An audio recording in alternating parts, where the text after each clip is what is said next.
ఉమ్మడి జిల్లా న్యూస్ కి స్వాగతం। నా పేరు విజిత। కర్ణాటక నుంచి గుట్కా ప్యాకెట్లను తాండూర్, వికారాబాద్, పరిగిరలో విక్రయించేందుకు తీసుకొస్తున్న ఉప్పల్ బాలరాజు అనే వ్యక్తి అరెస్ట్।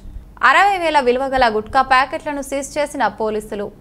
డీఎస్పీ కార్యాలయంలో మీడియా సమావేశం ఏర్పాటు చేసి వివరాలు వెల్లడించిన డీఎస్పీ శేఖర్ గౌడ్। ప్రజలకు గుట్కాకు సంబంధించి సమాచారం ఉంటే పోలీసుకు తెలియజేయాలి డీఎస్పీ। గుట్కాలకు బానిసై ఆరోగ్యాలను నాశనం చేసుకోవద్దు DSP. Karan court SI Madhusudan Reddy, SI Kamal Reddy సిబ్బందిని అభినందించిన డీఎస్పీ శేఖర్ గౌడ్।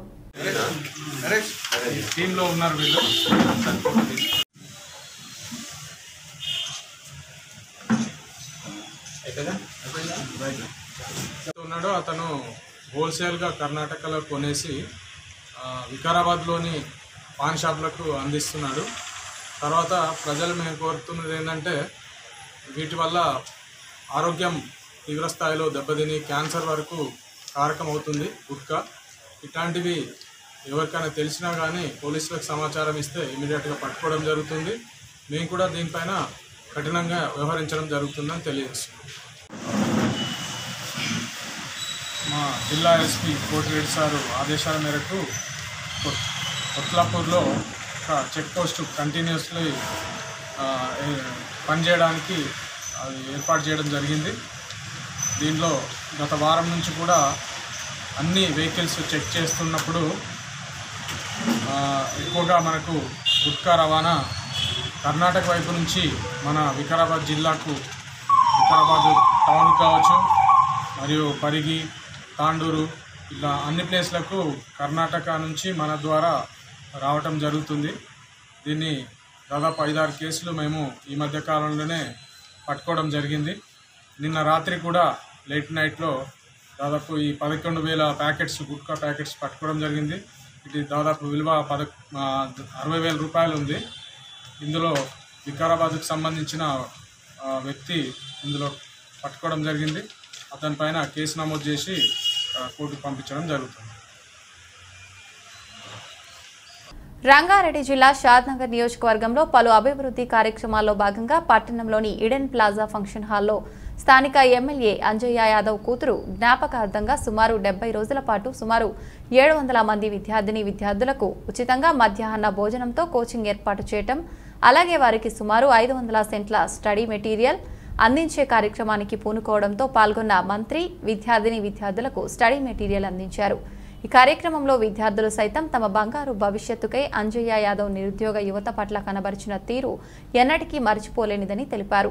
అనంతరం ఎమ్మెల్యే అంజయ్య యాదవ్ విద్యార్థులను ఉద్దేశించి మాట్లాడుతూ తాను తన కూతురు జ్యోతి జ్ఞాపకార్థంగా చేసిన ఉచిత కోచింగ్ను ప్రతి ఒక్క విద్యార్థి సద్వినియోగం చేసుకోవాలని, ప్రభుత్వ ఉద్యోగాలు సాధించి తమ భవిష్యత్తును సంతోషవనంగా చేసుకోవాలని ఆయన అన్నారు। మంత్రి సబితా ఇంద్రారెడ్డి మాట్లాడుతూ దేశంలోని అన్ని రాష్ట్రాల్లో తెలంగాణ అన్ని రంగాల్లో అందరి దృష్టిని ఆకర్షించిందని, 8 ఏళ్ల తెరాస పాలనలో అన్ని రంగాలపై దూరదృష్టితో ముందుకు సాగుతుందని, అందులో భాగంగా 80,000 పై చిలుకు ఉద్యోగాల భర్తీకి నోటిఫికేషన్లు విడుదల వారీగా విడుదల చేస్తున్నట్లు, ప్రతి నియోజకవర్గంలో ఉచిత కోచింగ్లు కొనసాగాయని, ప్రతి ఒక్క విద్యార్థి తమ లక్ష్యాలను సాధించాలని, భవిష్యత్తులో ఎలాంటి ఇబ్బందులు తలెత్తకుండా జోనల్ విధానం ద్వారా ఉద్యోగాలు భర్తీ చేస్తామని, ప్రతి ఒక్క విద్యార్థి అందుకు కృషి చేయాలని, తెలంగాణ ప్రభుత్వం విద్యారంగంపై వేల కోట్లు వెచ్చిస్తుందని, మన ఊరు మనబడి కార్యక్రమంలో పాఠశాలల అభివృద్ధి జరుగుతుందని, తమ ప్రభుత్వం విదేశాల్లో చదువుకునే యువతకు 20 లక్షల స్కాలర్షిప్లు సైతం మంజూరు చేస్తుందని, విద్యతోనే మంచి భవిష్యత్తు సాధ్యపడుతుందని, తెరాస పార్టీ అవలంబిస్తున్న విధానాలను చదువుకున్న యువత లోతుగా గమనించి భవిష్యత్తు రాజకీయాలపై నిర్ణయం తీసుకోవాలని ఆమె కోరారు।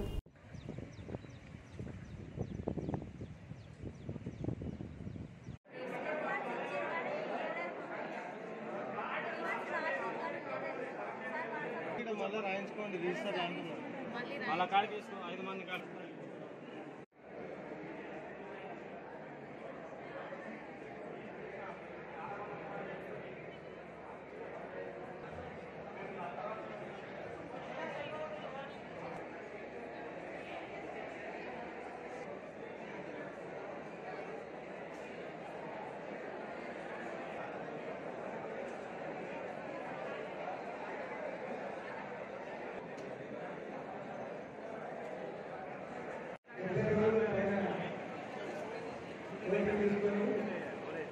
దాని తర్వాత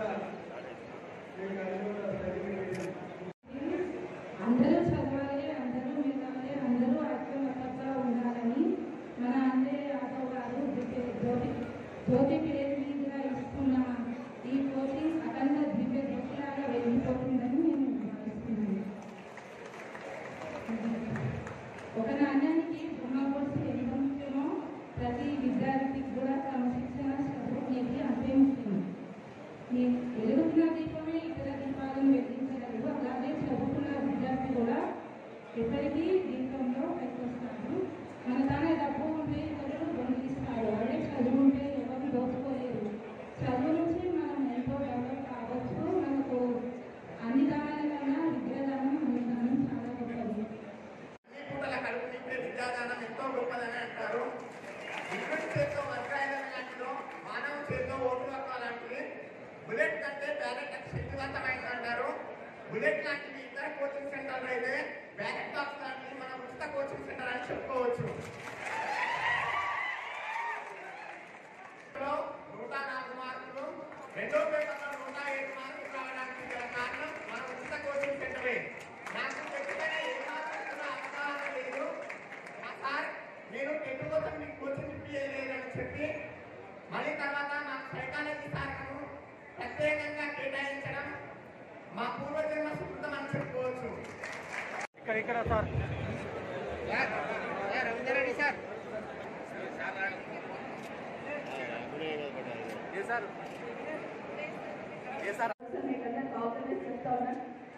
మీ ఎమ్మెల్యే గారికి మీ తల్లిదండ్రులకి చదివించి జన్మనిచ్చిన 70 రోజులు 75 రోజులు కన్న బిడ్డలాగా చూసుకుంటూ చదువుతో పాటు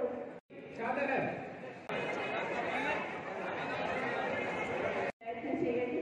తప్పకుండా మీ గోల్ రీచ్ అవుతారు. ఎందుకంటే మనందరికీ తెలుసు మన శ్రమ మనం నమ్ముకోవాల్సిన అవసరం ఉంది.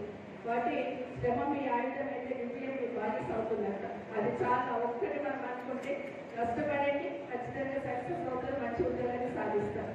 ఇంకా రెండో ఆప్షన్ కూడా ఉంటుంది ప్రభుత్వం. కానీ వచ్చిన వాళ్ళు సంతోషంగా ఉండి రాని వాళ్ళు తర్వాత ఏం చేయాలని ఆలోచిస్తూ ఉంటారు.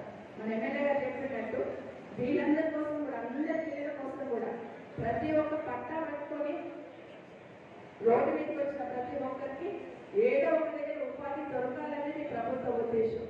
అది ప్రైవేటా ప్రభుత్వం కాదు. బట్ ఆ కుటుంబానికి ఆశలు కావాలి. పట్టా పట్టుకొని బయటకు వచ్చిన పిల్లలకి ఉపాధి దొరికేటట్టు చేయాల్సిన బాధ్యత ఉందనే ఆలోచనతో గౌరవ మంత్రి గారు, మన ఇండస్ట్రీస్ మినిస్టర్ గారు కేటీఆర్ గారు ఇన్వెస్ట్మెంట్స్ అన్ని కూడా ఆహ్వానించి ఇక్కడ పెద్ద పెద్ద కంపెనీలు ఏర్పడ్డాయి. మంచి ఉద్యోగాలు కల్పించడానికి కూడా పెద్ద ఎత్తున దేశంలో ఏ రాష్ట్రం చేయని ప్రయత్నాన్ని మన రాష్ట్ర ప్రభుత్వం గౌరవ మంత్రిగా చేస్తా ఉన్నారు. కాబట్టి అక్కడ కూడా మనకు అవకాశం ఉంటుంది. తప్పకుండా ఆ అవకాశం కూడా అందిపుచ్చుకునే ప్రయత్నం మీరందరూ చేయాలని కోరుతా ఉన్నారు. ఇండస్ట్రీస్ పెట్టడానికి ఇక్కడికి వస్తే ఊరికే రావు. ప్రభుత్వం తీసుకున్న చర్యల వల్ల కానీ, ప్రభుత్వ పెద్దలు తీసుకున్న ఇంట్రెస్ట్ వల్ల మాత్రమే ఈ రాష్ట్రానికి ఇన్వెస్ట్మెంట్స్ వస్తూ ఉన్నాయి. ముఖ్యంగా మన దగ్గర ఇన్ఫ్రాస్ట్రక్చర్ అంటే పడుతూ ఉంటారు. ఉన్నవాడు ఎక్కడో పంపిస్తారు, కానీ లేని వాళ్ళకి అది ఆశగానే మిగిలిపోతూ ఉంటుంది. అలాంటి వాళ్ళకందరికీ కూడా కేసీఆర్ గారు ఓవర్సీస్ స్కాలర్షిప్ అనేది ఒక్కొక్క స్టూడెంట్ విదేశాలలో చదువుకోవడానికి ఈరోజు 20 లక్షల రూపాయలు ఇస్తున్న ప్రభుత్వం ఏదైతే ఖచ్చితంగా కేసీఆర్ గారు ప్రభుత్వం. దీంతో పాటు గురుకులాలంటే కాకుండా గురుకులాలు ఎలాంటి చదువు చెప్తా ఉన్నాము, ప్రభుత్వ పాఠశాలలు కూడా బలోపేతం చేయాలనే ఆలోచన ముఖ్యమంత్రి గారు చేస్తూ ఉన్నారు. కానీ దాంట్లో భాగంగా ఈరోజు మన ఊరు మనబడి, మన బస్తీ మనబడి ఈరోజు 7,000 crores అలాట్ చేస్తున్నారు. బడి రూపురేఖలు మారుస్తూ పిల్లలకు అందరికీ కూడా ఇంగ్లీష్ మీడియంలో, ఎందుకంటే ఈరోజు మన సమాజంలో పోటీ పడాలంటే ఇంగ్లీష్ మీడియం కంపల్సరీ అయిపోయింది. ఆ ఇంగ్లీష్ మీడియం చెప్పించడానికే తల్లిదండ్రులందరూ కూడా ఊళ్ళలో బస్సులు వస్తే ఆ బస్సులలో పిల్లలు ఎక్కించి ఇంగ్లీష్ మీడియం కోసం అని పంపిస్తూ ఉంటారు. కాబట్టి అలాంటివి లేకుండా మన ప్రభుత్వ పాఠశాలలో కూడా ఇంగ్లీష్ మీడియం బోధించాలని ముఖ్యమంత్రి గారు ఈ అకాడమిక్ ఇయర్ నుండి స్టార్ట్ చేస్తున్నాం. ఫస్ట్ నుండి 8th వరకు ఇంగ్లీష్ మీడియం చెప్తా ఉన్నాం. మీరు మీ ఊళ్ళోకి వెళ్ళినప్పుడు మన పిల్లలందరినీ కూడా, మన చిన్న పిల్లలందరినీ కూడా ఇంగ్లీష్ మీడియం అనేది అకాడమిక్ ఇయర్ స్టార్ట్ చేసినాం. కాబట్టి మీకు ఏ కొంచెం టైం దొరికినా మీ ఊళ్ళో ఉన్న పిల్లలకి సాయంత్రం కూడా ఒక ప్రత్యేకంగా కేటాయించడం మా పూర్వజన్మ సుకృతం అని చెప్పుకోవచ్చు. ఇక్కడ సార్ రవీంద్రెడ్డి సార్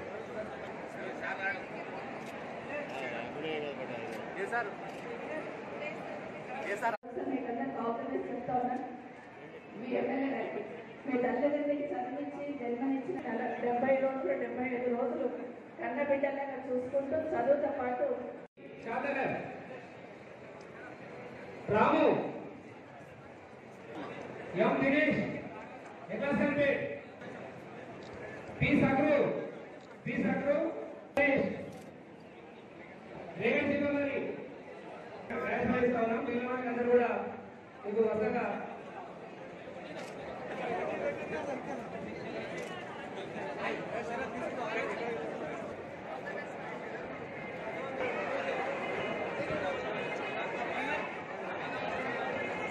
ప్రయత్నం చేయండి.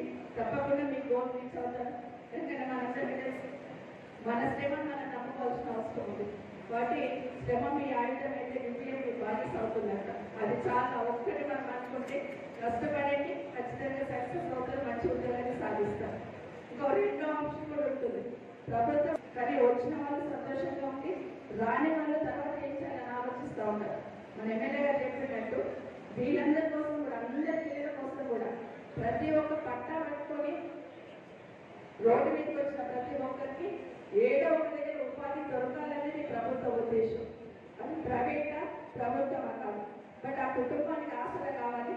పట్టా పట్టుకొని బయటకు వచ్చిన పిల్లలకి ఉపాధి దొరికేటట్టు చేయాల్సిన బాధ్యత ఉందనే ఆలోచనతో గౌరవ మంత్రి గారు, మన ఇండస్ట్రీస్ మినిస్టర్ గారు కేటీఆర్ గారు ఇన్వెస్ట్మెంట్స్ అన్ని కూడా ఆహ్వానించి ఇక్కడ పెద్ద పెద్ద కంపెనీలు ఏర్పడ్డాయి. మంచి ఉద్యోగాలు కల్పించడానికి కూడా పెద్ద ఎత్తున దేశంలో ఏ రాష్ట్రం చేయని ప్రయత్నాన్ని మన రాష్ట్ర ప్రభుత్వం గౌరవ మంత్రిగా చేస్తా ఉన్నారు. కాబట్టి అక్కడ కూడా మనకు అవకాశం ఉంటుంది. తప్పకుండా ఆ అవకాశం కూడా అందిపుచ్చుకునే ప్రయత్నం మీరందరూ చేయాలని కోరుతా ఉన్నారు. ఇండస్ట్రీస్ పెట్టడానికి ఇక్కడికి వస్తే ఊరికే రావు. ప్రభుత్వం తీసుకున్న చర్యల వల్ల కానీ ప్రభుత్వ పెద్దలు తీసుకున్న ఇంట్రెస్ట్ వల్ల మాత్రమే ఈ రాష్ట్రానికి ఇన్వెస్ట్మెంట్స్ వస్తూ ఉన్నాయి. ముఖ్యంగా మన దగ్గర ఇన్ఫ్రాస్ట్రక్చర్ అంటే పడుతూ ఉంటారు. ఉన్నవాడు ఎక్కడో పంపిస్తారు, కానీ లేని వాళ్ళకి అది ఆశగానే మిగిలిపోతూ ఉంటుంది. అలాంటి వాళ్ళకందరికీ కూడా కేసీఆర్ గారు ఓవర్సీస్ స్కాలర్షిప్ అనేది ఒక్కొక్క స్టూడెంట్ విదేశాలలో చదువుకోవడానికి ఈరోజు 20 లక్షల రూపాయలు ఇస్తున్న ప్రభుత్వం ఏదైతే ఖచ్చితంగా తమ ప్రభుత్వం వ్యవసాయం తర్వాత గొర్రెల పెంపకానికి ప్రాధాన్యం ఇస్తుందని రాష్ట్ర వ్యవసాయ శాఖ మంత్రి సింగిరెడ్డి నిరంజన్ రెడ్డి అన్నారు. మంగళవారం పెబ్బేరులో ఉచిత నీలి నాలుక వ్యాధి వ్యాక్సినేషన్ను రాష్ట్ర వ్యవసాయ శాఖ మంత్రి సింగిరెడ్డి నిరంజన్ రెడ్డి ప్రారంభించారు. ఈ సందర్భంగా మంత్రి మాట్లాడుతూ సబ్సిడీపై గొర్రెల యూనిట్లు మంజూరు చేసిన ప్రభుత్వం దేశంలో ఎక్కడా లేదన్నారు. ఏడాదికి 4 సార్లు ఉచితంగా నట్టల నివారణ మందులు పంపిణీ, కొత్తగా నీలి నాలుక వ్యాధి నివారణకు ఉచితంగా వ్యాక్సిన్ పంపిణీ, ఒక్క పెబ్బేరు గ్రామంలో 6,000 సబ్సిడీ గొర్రెలకు గాను 2.5 కోట్లు ఖర్చు, వనపర్తి జిల్లాలో 4 లక్షల గొర్రెలకు ఉచిత మందులు పంపిణీ అనేక రకాలుగా రైతులకు అందిస్తున్నామన్నారు.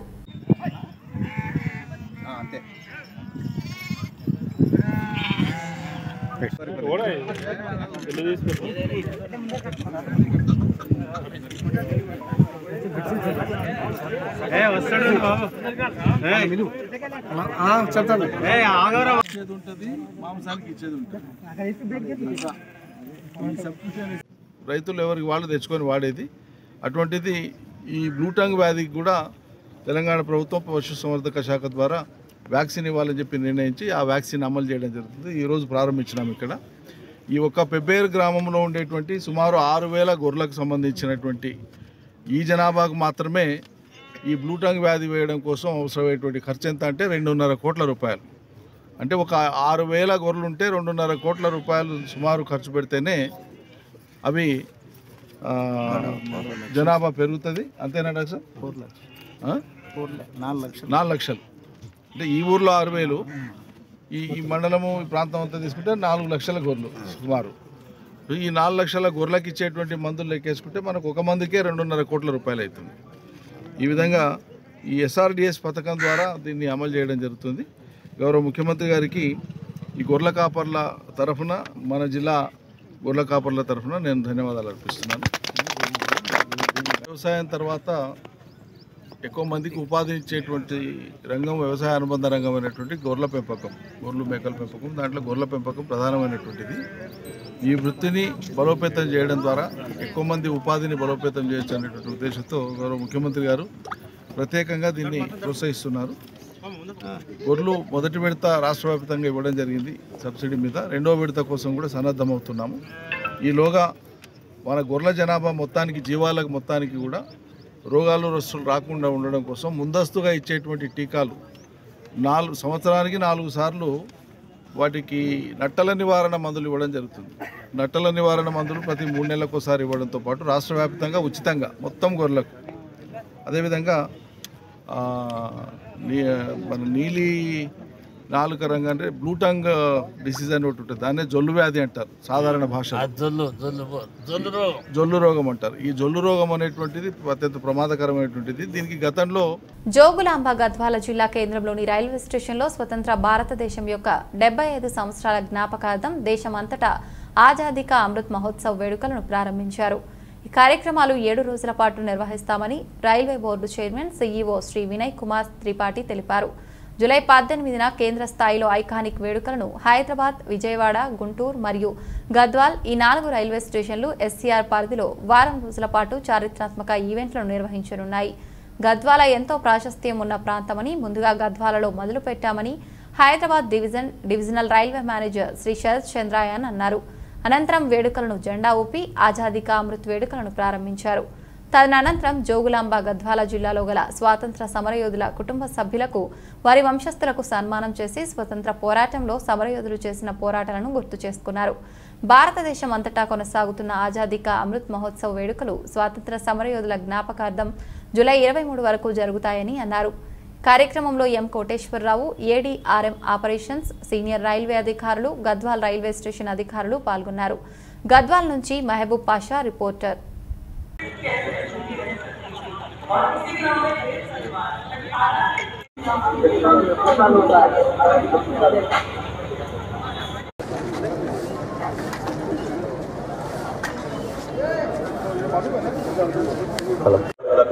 आजादी का अमृत महोत्सव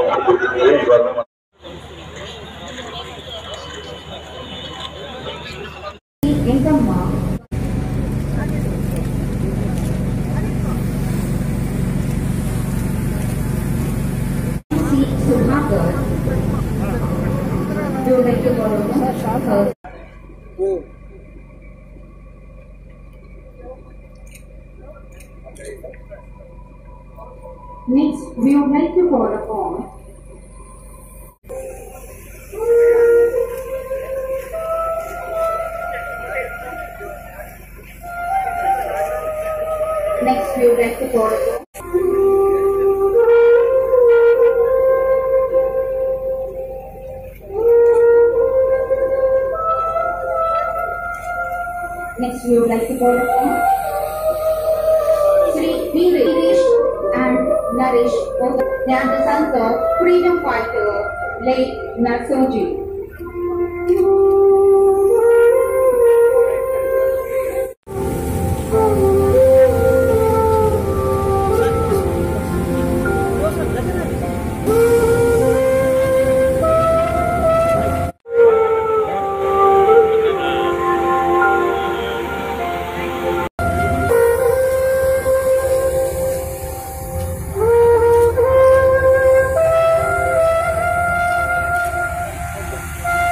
पहले नीचे करिए सर, आप सर बेटा बाजार हाँ हाँ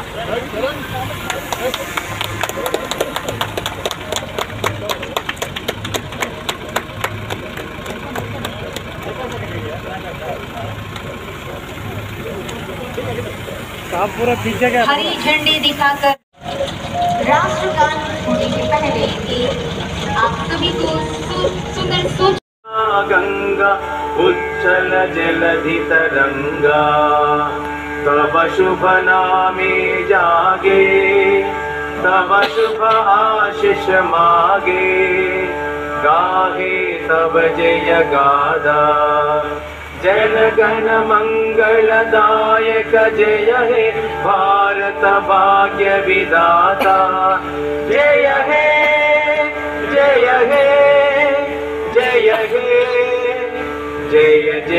The families of freedom fighters, I hope I pronounce the name correctly. गुरुवाचारी, उनकी पत्नी का नाम श्रीमती चिम्मालगी लक्ष्मी देवम्मा, श्री लेट सत्यनारायण गारू, उनकी पत्नी का नाम जी सुमम्मा, लेट फ्रीडम फाइटर श्री सुबोधकर, पत्नी का नाम Shrimati late Sri Ranga Swami, his grandson Vora Prasad, Srimati Ganesh, Sakubai, wife of late Narayan Rao, freedom fighter. हम लोगों को आज़ादी मिली और अभी और भी काफ़ी समय तय करना है. आज़ादी नॉट फ्रॉम पॉलिटिकल इंडिपेंडेंस, आज़ादी फ्रॉम इग्नोरेंस, आज़ादी फ्रॉम आवर पुरुष. तो अभी बहुत दूर जाना है हम लोगों को. Independence from poverty, specially the extreme poverty, independence from all the evils of the society. ये अभी एक पॉलिटिकल आज़ादी तो मिल गई है और काफ़ी खुशहाली तो मिल गई है, लेकिन अभी आज़ादी में कुछ सफ़र बाकी है और इस सफ़र को पूरा करने के लिए ये एक मौका है कि अपने आप को, जैसे अभी हमारे नुक्कड़ नाटक में दिखाया कि they are social problems which includes drinking problem and other problems, तो उससे कैसे बाहर आए. तो this is a very topical नुक्कड़ नाटक बाय माय कलीग्स. और ये एक अपने आप को जैसे एक क्रिकेट स्टार एक स्टांस लेता है हर एक गेम के बाद या हर एक इनिंग के बाद, तो ये सब जो उत्सव है, महाउत्सव है, एक ऐसा टाइम फॉर रिफ्लेक्शन, अपने आप को बारे में सोचने का कि इतनी मुश्किलों से हमारे जो लोगों ने, Garhwal is a very I will say, though it is a cradle of Telugu civilization, but it is a remote place from the national perspective. और यहाँ पे लोगों ने इसको आज़ादी को कितने उसके लिए फ्रीडम फाइटर बनने के लिए और फ्रीडम के लिए इन लोगों ने कितनी अपनी सेक्रीफाइसेस की हैं. So it is a time of reflection, and Garhwal is a symbol for all the rural places all over India जिन्होंने अपने आज़ादी के people of Garhwal and my colleagues that they have been. ఇది వాల్టి bulletin. మరొక బులెటిన్లో మళ్ళీ కలుసుకుందాం. అంతవరకు సెలవు. నమస్కారం.